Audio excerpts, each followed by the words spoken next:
এরপরে বললেন আল্লাহুম্মা উম্মতি, আল্লাহুম্মা উম্মতি, আল্লাহ আমার উম্মতের কি হবে? ইব্রাহিম আলাইহিস সালাম তার উম্মতের ফিকির করেছেন, ঈসা আলাইহিস সালাম তিনিও তো তার উম্মতের ফিকির করেছেন। আল্লাহ আমার উম্মতের কি হবে আমি জানি না। নবীজি যখন দোয়া করলেন, আল্লাহর হাবিব সাল্লাল্লাহু আলাইহি সাল্লাম দোয়া করলেন, ওয়া বাকা, কান্নাকাটি করলেন।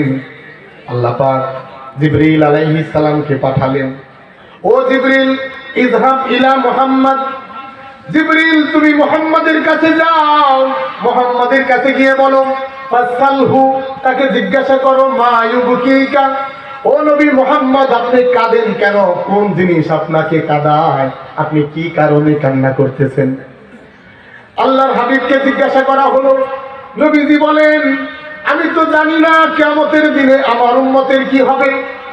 ইব্রাহিম আলাইহিস সালাম তার উম্মতের চিন্তা করেছেন, ঈসা আলাইহিস সালাম তার উম্মতের ফিকির করেছেন, আমি জানি না আমার উম্মতের কি হবে।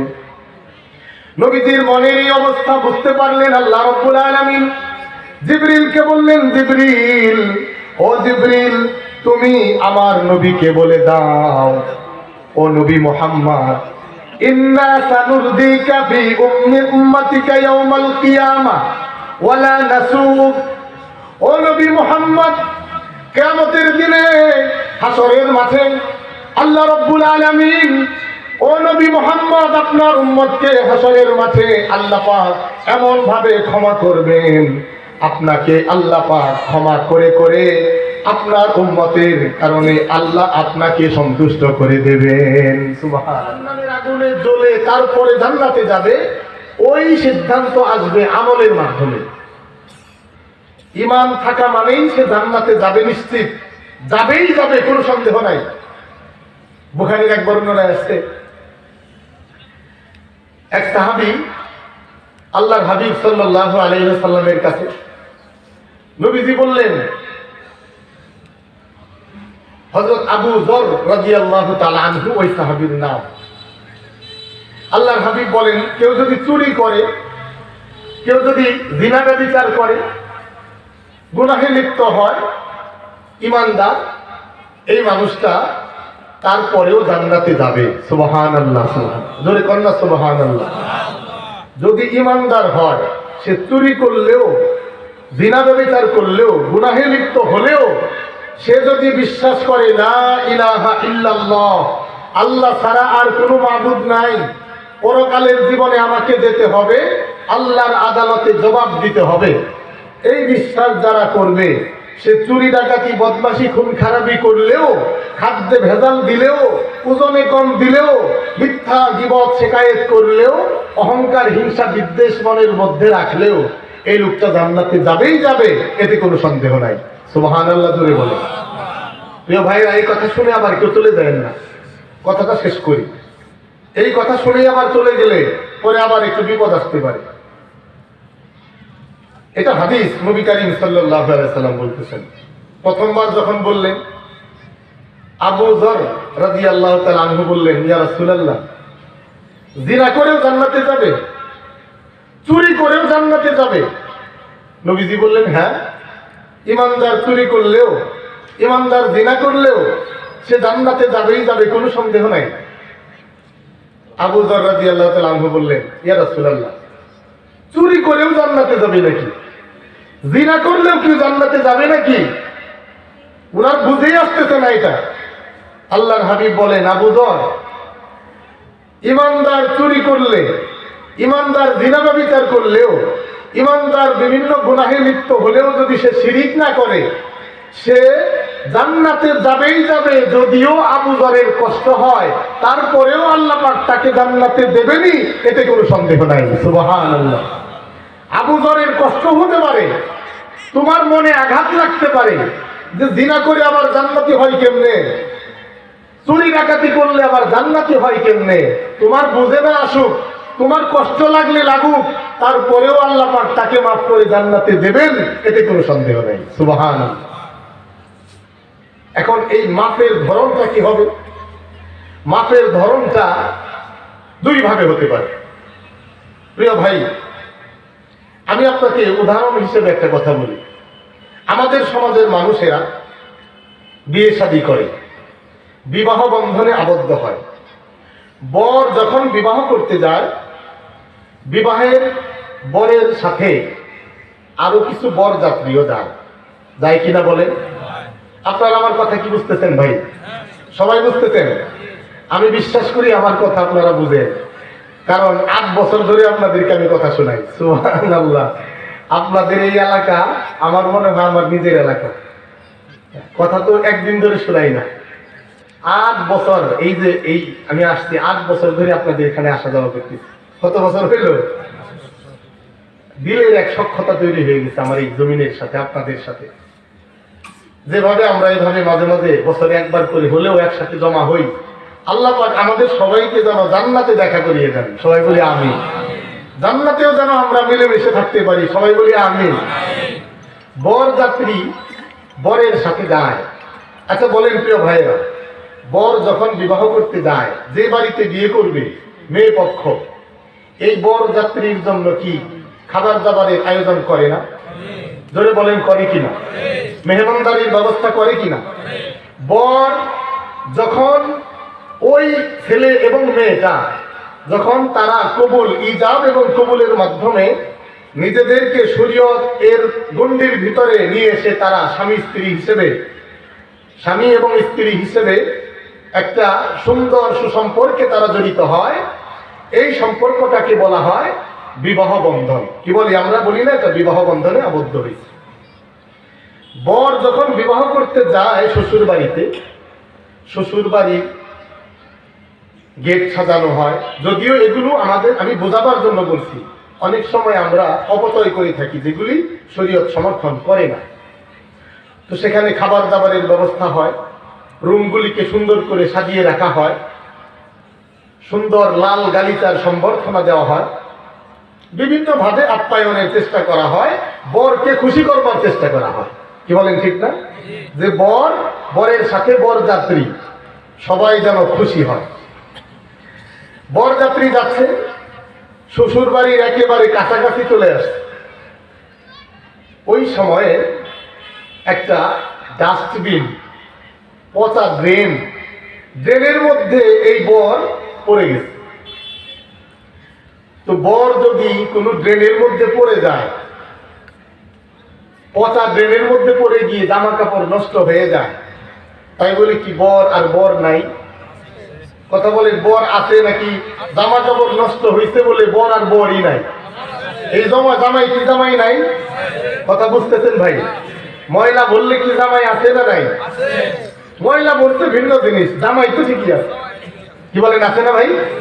বর এখনো বাকি আছে, কিন্তু জামা কাপড়ে অনেক ময়লা লাগছে, শরীরে ময়লা লাগছে। এখন এই ময়লা পরিষ্কারের, এই জামা কাপড় পরিবর্তন করার পদ্ধতি আমরা আলাদা আলাদা করে এভাবে দেখতে পারি যে এই ময়লা আবর্জনা নিয়ে সে শ্বশুর বাড়ির ভিতরে যাইতেও পারে, গিয়ে সেখানে গিয়ে পরিষ্কার পরিচ্ছন্ন হতে পারে, আবার বাড়িতে ফিরে এসে নতুন করে জামা কাপড় পরিধান করে গোসল করে এরপরে আবার যাইতে পারে। কি বলেন, দুইটা পদ্ধতি আছে। যদি বাড়িতে ফিরে আসে, গোসল তো করতে হবে। কি বলেন, এই ময়লা ধুইতে হবে না? জামা কাপড় তো পরিবর্তন করতে হবে। আর যদি বলে না আমি শ্বশুর বাড়িতে এমনি যাই, সেখানে গিয়েই যা করার করি, ময়লা নিয়েই শ্বশুর বাড়িতে ঢুকলো। আচ্ছা বলেন প্রিয় ভাইয়েরা, শ্বশুর বাড়ির মানুষ বরের তো অপেক্ষা করতেছে, সবাই বর আসছে, থাকুক না শরীরে ময়লা, লেগে থাকুক না জামার মধ্যে ময়লা আবর্জনা, তারপরেও তো সে জামাই, তারপরেও তো সে বর। আচ্ছা যাই হোক, বর হোক, তাই বলে কি তার সাথে সৌজন্যতা দেখাতে গিয়ে সরাসরি তাকে একেবারে ডাইনিং রুমে নিয়ে যাবে নাকি ওয়াশরুমে নেবে? আগে কোথায় নেবে বলেন? কই নেবে? ওয়াশরুমে আগে নেবে না?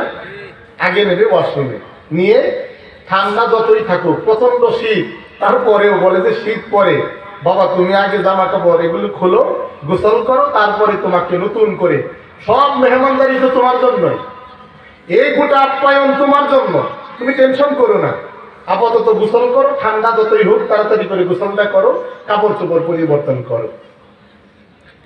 এরপরে তার জন্য স্বাভাবিক যে মেহমানদারি এটা তাকে করা হবে। আমার এতটুকু কথা সবার বুঝে আসছে কিনা? সবাই বুঝতেছেন ভাই? হাদিসের মধ্যে নবী করিম সাল্লাল্লাহু আলাইহি ওয়াসাল্লাম বলেছেন, মান ক্বালা লা ইলাহা ইল্লাল্লাহ দাখালাল জান্নাহ। পৃথিবীর যেই মানুষটা বলবে আল্লাহ ছাড়া কোনো মাবুদ নাই, আল্লাহর হাবিব বলেন এই মানুষটা জান্নাতের মেহমান হয়ে যায়। সুবহানাল্লাহ। লা ইলাহা ইল্লাল্লাহ, আল্লাহ ছাড়া কোনো মাবুদ নাই। আল্লাহ পাক যত বিধান দিয়েছেন সমস্ত বিধানগুলি আমার কল্যাণের জন্য দিয়েছেন, আমাকে পরীক্ষা করার জন্য দিয়েছেন।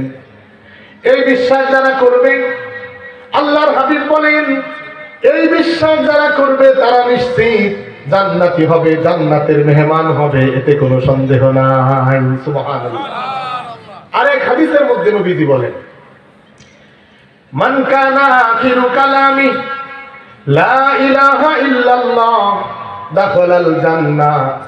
যে মানুষটা মৃত্যু শয্যায় শায়িত হয়, মুমূর্ষ ব্যক্তি, মৃত্যুর পথযাত্রী, দুনিয়া থেকে চলে যাবে, চলে যাবার আগে সর্বশেষ কথা যদি হয় লা ইলাহা ইল্লাল্লাহ, তার জীবনের সর্বশেষ কথা লা ইলাহা ইল্লাল্লাহ, এই যে মনের মধ্যে বিশ্বাস করলো আল্লাহ ছাড়া কোনো মাবুদ নাই, আল্লাহর হাবিব বলেন এই বিশ্বাস নিয়ে যদি মারা যায় এই মানুষটা নিশ্চিতভাবে জান্নাতের মেহমান হয়ে যায়। সুবহানাল্লাহ। আচ্ছা বলেন, লা ইলাহা ইল্লাল্লাহ মনের মধ্যে বিশ্বাস করলো আল্লাহ ছাড়া কোনো মাবুদ নাই, এটা তো একটা বিশ্বাস মাত্র। কি বলেন, বিশ্বাস না? নাকি এটা একটা আমল? মনে মনে বিশ্বাস করলাম আল্লাহ ছাড়া কোনো মাবুদ নাই, এটা তো আমার মনের বিশ্বাস, এটা কিন্তু আমল না, এটা বিশ্বাস। এই বিশ্বাস করার কারণে সে জান্নাতের মেহমান। কিন্তু কথা হলো সে যে জান্নাতের মেহমান হয়েছে, ওই যে বরযাত্রীর কথা বললাম, বরযাত্রী ডাস্টবিনে পড়ে গেছে, বিভিন্ন ময়লা তার গায়ে লাগছে, জামার মধ্যে ময়লা লাগছে, ময়লা পরিষ্কার পরিচ্ছন্ন না করে তো মেহমানকে মেহমানখানায় নেওয়া হবে না। মেহমানখানায় ঠিকই তাকে নেওয়া হয়েছে, প্রথমে তাকে ওয়াশরুমে নেওয়া হয়েছে, ধৌত করা হয়েছে, জামা পরিবর্তন করা হয়েছে, এরপরে না তাকে মেহমানখানায় নেওয়া হয়েছে। কি বলেন, ঠিক না ভাই? যারা লা ইলাহা ইল্লাল্লাহ পড়বে, বিশ্বাস করবে আল্লাহ ছাড়া কোনো মাবুদ নাই, মুহাম্মদুর রাসূলুল্লাহ সর্বশেষ নবী, বিশ্বাস করবে, এই বিশ্বাস নিয়ে যারা মারা যাবে তারা জান্নাতের মেহমান হয়ে যায়। সুবহানাল্লাহ। কিন্তু এই বিশ্বাসের সাথে কিছু আমল যে জড়িত, যারা বিশ্বাস করবে আল্লাহ ছাড়া কোনো মাবুদ নাই, সে এটাও বিশ্বাস করবে আল্লাহ পাক যে বিধান দিয়েছেন সেটা আমার পরীক্ষার জন্য, আমার কল্যাণের জন্য। পরীক্ষা করার জন্য আল্লাহ পাক যে বিধান দিলেন, এই বিধান এটা হচ্ছে আমল। বিশ্বাস মন দিয়ে করা হয়, ওটা হলো ঈমান। আর ওই বিশ্বাস অনুযায়ী আল্লাহ প্রদত্ত বিধানকে আমলে পরিণত করা, কার্যত পরিণত করা, এই যে আমল, এটা হচ্ছে আল্লাহ পাকের বিধানের বাস্তব রূপ। নবী করিম সাল্লাল্লাহু আলাইহি ওয়াসাল্লাম বলেন, যারা আল্লাহ বিশ্বাস করবে, পরকাল বিশ্বাস করবে, হাসর নাসর বিশ্বাস করবে, নবী বিশ্বাস করবে, নবী শেষ নবী এটা বিশ্বাস করবে, এই মানুষগুলি জান্নাতের মেহমান, এতে কোনো সন্দেহ নাই। কিন্তু আল্লাহ পাকের বিধান, নবীজির তরিকা এই মানুষটার জীবনে যদি না থাকে, এই মানুষটা যদি আল্লাহর বিধান নামাজ আদায় না করে, এই মানুষটা যদি আল্লাহর নিষেধ, মিথ্যা কথা বলা যাবে না, চুরি ডাকাতি করা যাবে না, খুন খারাপি করা যাবে না, জিনা ব্যভিচার করা যাবে না, এই জিনা ব্যভিচার করার ময়লা যদি এই ইমানদারের গায়ে লাগে, চুরি করার ময়লা যদি তার গায়ে লাগে, নামাজ ছেড়ে দেওয়ার ময়লা যদি ইমানদারের গায়ে লাগে, রোজা ছেড়ে দেওয়ার গুনাহ যদি ইমানদারের পোশাকে লাগে, বিভিন্ন ধরনের গুনাহ, এই ময়লা, গুনাহের ময়লা যদি ইমানদারের পোশাকে লাগে, গায়ে লাগে, শরীরে লাগে, লা ইলাহা ইল্লাল্লাহ এবং অন্যান্য বিশ্বাস যেগুলি করলে ইমানদার হয়, এই বিশ্বাসের কারণে সে জান্নাতি হবে, এটা ঠিক। কিন্তু বিশ্বাস অনুযায়ী আমল না করার কারণে যে ময়লা তার গায়ে লাগছে, ওই ময়লাগুলি পরিষ্কারের জন্য জাহান্নামের আগুনে জ্বালানো হবে, এরপরে তাকে মেহমানখানায় নেওয়া হবে। আমার কথা কি বুঝতেছেন প্রিয় ভাইরা? এখন আপনি কি সরাসরি মেহমানখানায় ঢুকবেন, মানে সরাসরি শ্বশুর বাড়িতে চলে যাবেন, নাকি আরেকটা পথ আছে? আল্লাহর হাবিব বলেন আরেকটা পথ হলো বাড়িতে ফিরে আসা। ওই যে বরযাত্রী বাড়িতে ফিরে এসেও পরিষ্কার পরিচ্ছন্ন পোশাক পরে গোসল করে মেহমানখানায় যেতে পারেন, এই সুযোগও বাকি আছে। আল্লাহ রাসূল বলেন, আমার কোন উম্মত, আমার কোন ভালোবাসার দরদি উম্মতেরা যদি কোনো গুনাহে জড়িয়ে যায়, শয়তানের ধোঁকায় কোন অপরাধে জড়িয়ে যায়, ওই যে শয়তান চ্যালেঞ্জ করেছিল বনি আদমকে এমন ভাবে ধোঁকা দেবে, সামনে পিছনে ডানে বামে সব দিক থেকে ধোঁকা দেবে, জান্নাতি হতে দেবে না, জাহান্নামের লাকড়ি বানাবে শয়তান তাদেরকে ধোঁকা দিয়ে।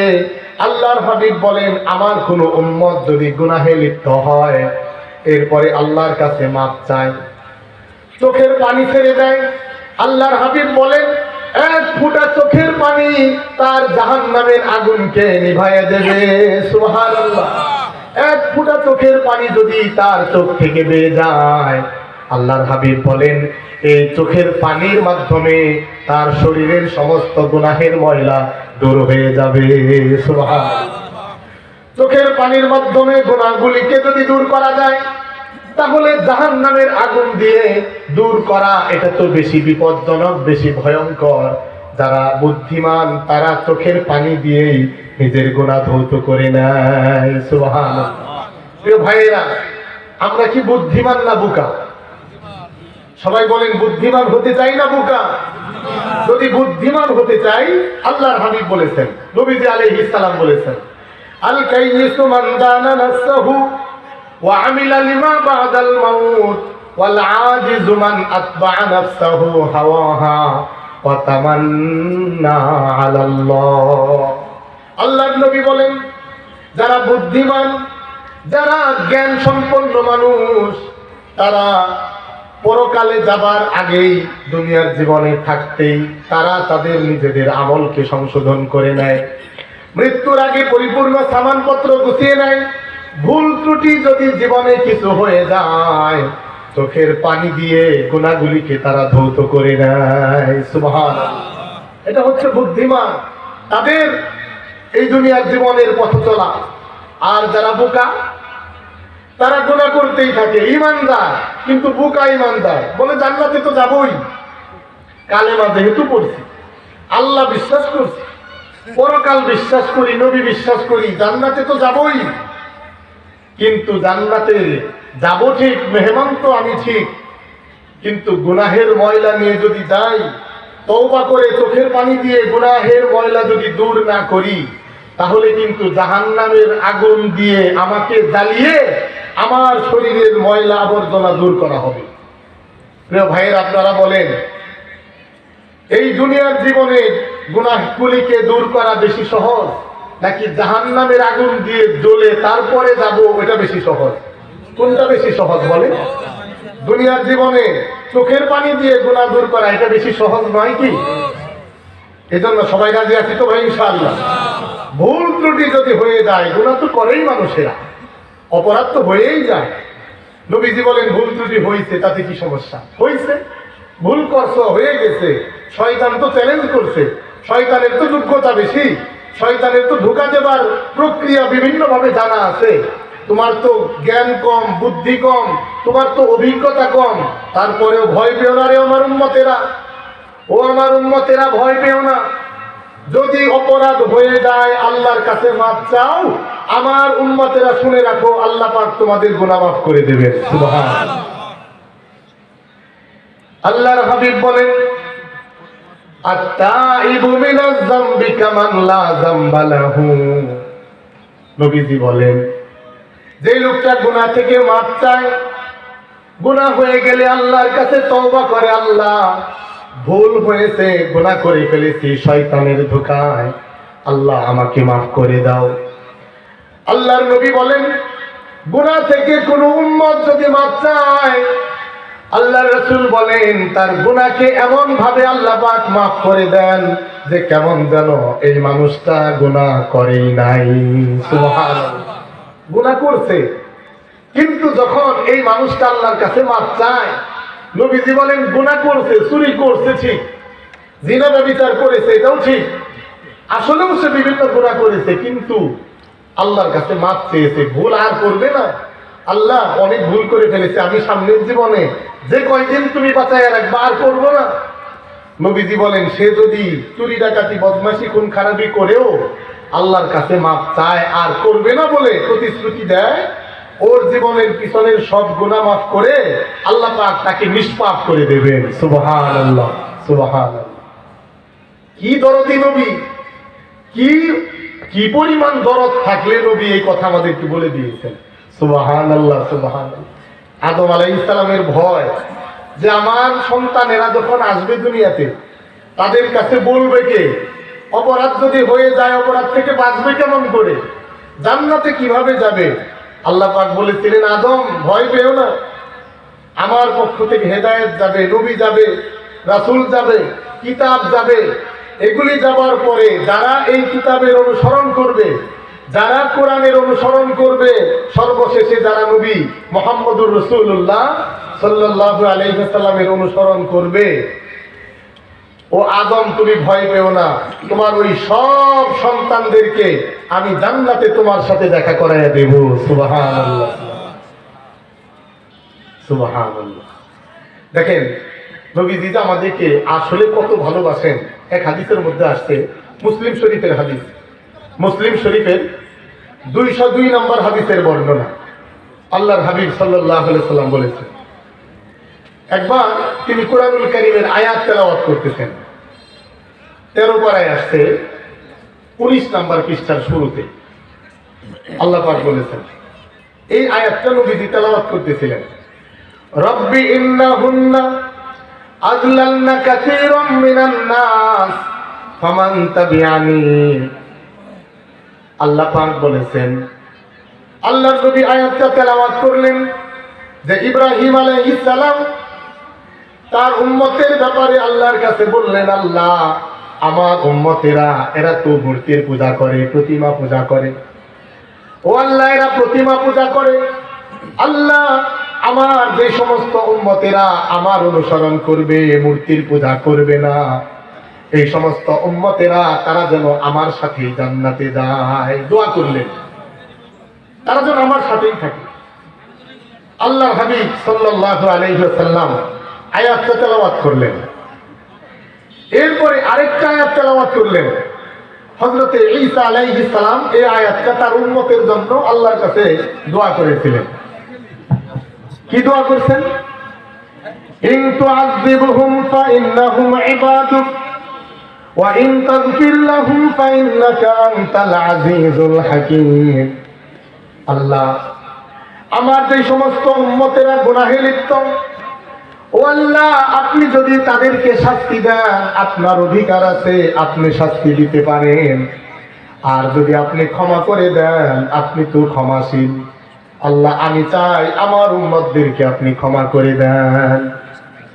ইব্রাহিম আলাইহিস সালামের দোয়া, হযরতে ঈসা আলাইহিস সালামের দোয়া, এই দোয়া সম্বলিত আয়াত দুইটা আমাদের নবী মুহাম্মদুর রাসূলুল্লাহ সাল্লাল্লাহু আলাইহি ওয়াসাল্লাম তেলাওয়াত করলেন।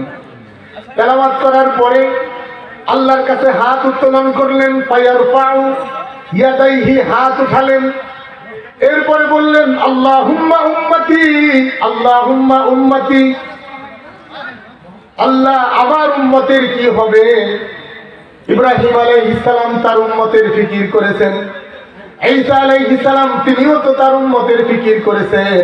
আল্লাহ আমার উম্মতের কি হবে আমি জানি না। নবীজি যখন দোয়া করলেন, আল্লাহর হাবিব সাল্লাল্লাহু আলাইহি সাল্লাম দোয়া করলেন, ওয়া বাকা, কান্নাকাটি করলেন।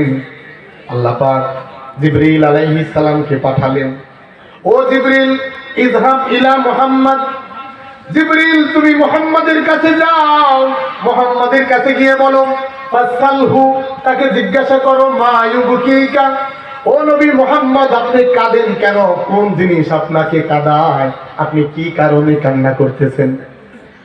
আল্লাহর হাবিবকে জিজ্ঞাসা করা হলো, নবীজি বলেন, আমি তো জানি না কিয়ামতের দিনে আমার উম্মতের কি হবে। ইব্রাহিম আলাইহিস সালাম তার উম্মতের চিন্তা করেছেন, ঈসা আলাইহিস সালাম তার উম্মতের ফিকির করেছেন, আমি জানি না আমার উম্মতের কি হবে। নবীজির মনের এই অবস্থা বুঝতে পারলেন আল্লাহ রাব্বুল আলামিন জিবরিলকে বললেন, জিবরিল, ও জিবরিল, তুমি আমার নবীকে বলে দাও, ও নবী মুহাম্মদ, ইন্না সানুরদিকা ফি উম্মাতিকা ইয়াউমাল কিয়ামাহ ওয়ালা নাসুক। ও নবী মুহাম্মদ, কিয়ামতের দিনে হাসরের মাঠে আল্লাহ রাব্বুল আলামিন, ও নবী মুহাম্মদ, আপনার উম্মতকে হাসরের মাঠে আল্লাহ পাক এমন ভাবে ক্ষমা করবেন, আপনাকে আল্লাহ পাক ক্ষমা করে করে আপনার উম্মতের কারণে আল্লাহ আপনাকে সন্তুষ্ট করে দেবেন। সুবহানাল্লাহ।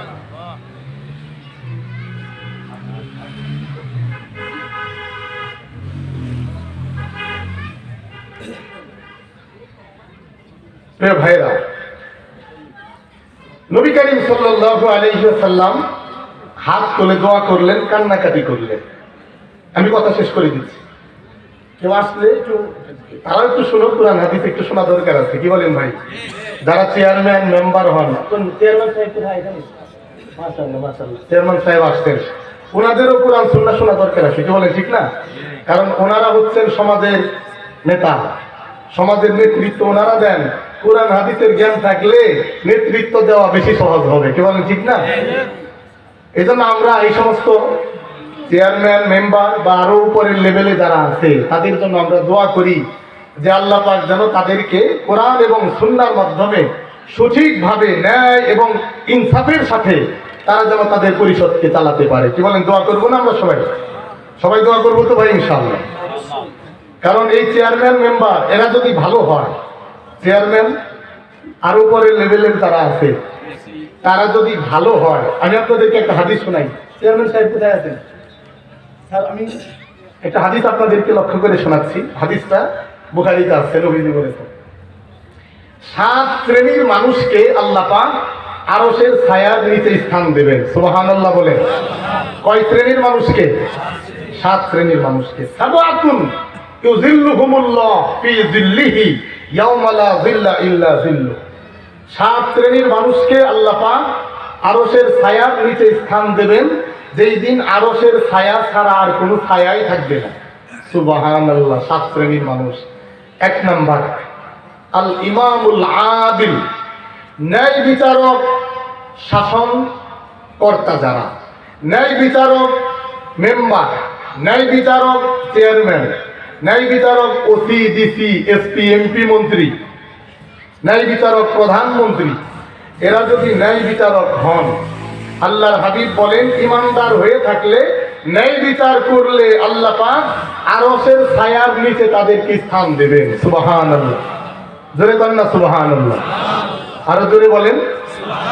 এটা হলো সুসংবাদ, এটা হলো তাদের জন্য সুসংবাদ। আবার একটা দুঃসংবাদও শোনায় দেই, না শোনাইলে তো হয় না। আরেক হাদিস শোনাই। নবী করিম সাল্লাল্লাহু আলাইহি সাল্লাম বলেছেন, যেই সমস্ত নেতারা, ইমামরা, নেতৃস্থানীয় ব্যক্তিবর্গ যদি জালেম হয়, ইনসাফ না করে, ইনসাফ করলে তো আরশের ছায়ার নিচে, ইনসাফ না করলে কি হবে? কিয়ামতের দিনে তিরমিজির বর্ণনায় আসছে, তিরমিজি সানিতে আসছে, 2য় খণ্ডে আসছে,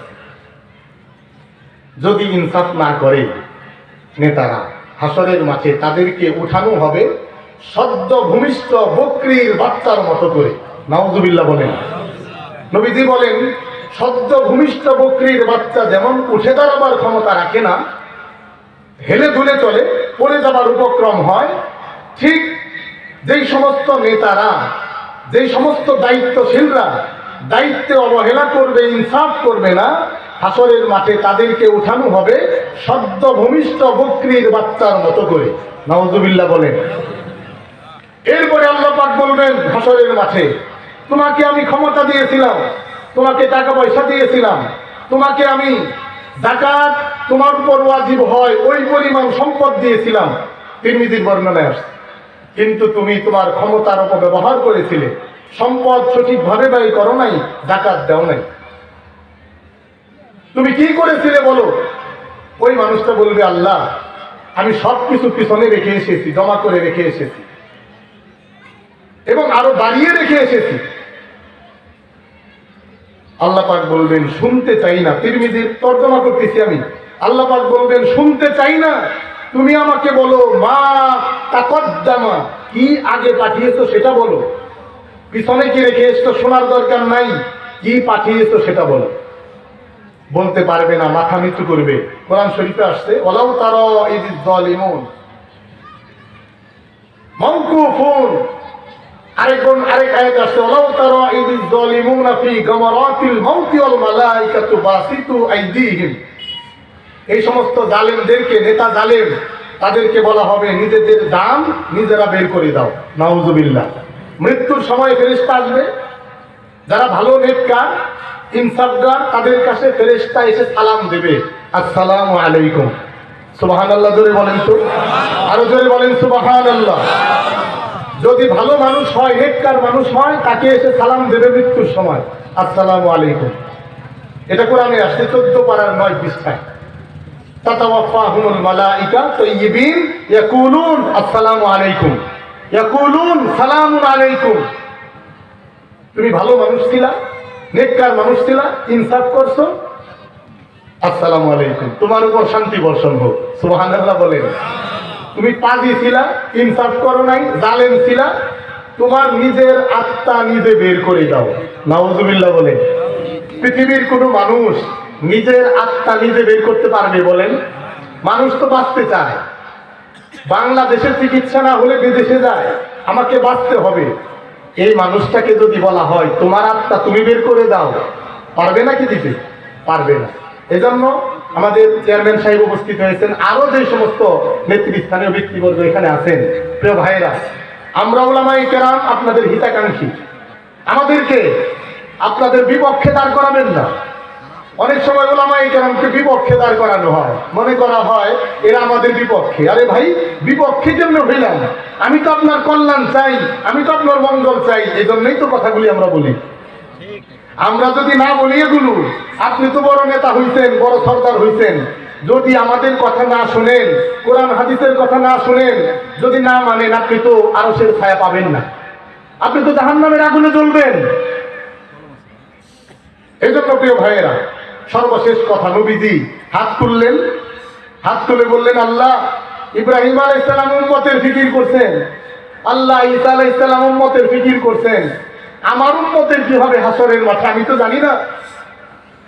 আল্লাহ পাক বললেন, জিবরিল তুমি বলে দাও, ইন্না সানুরদিকা ফি উম্মতিকা ইয়াউমাল কিয়ামা, আপনার এই পরিমাণ উম্মতকে আমি ক্ষমা করব হাসরের মাঠে, যে এত পরিমাণ উম্মতকে মাফ করে দেব আপনার দিল খুশি হয়ে যাবে ইয়া রাসূলুল্লাহ। সুবহানাল্লাহ, সুবহানাল্লাহ।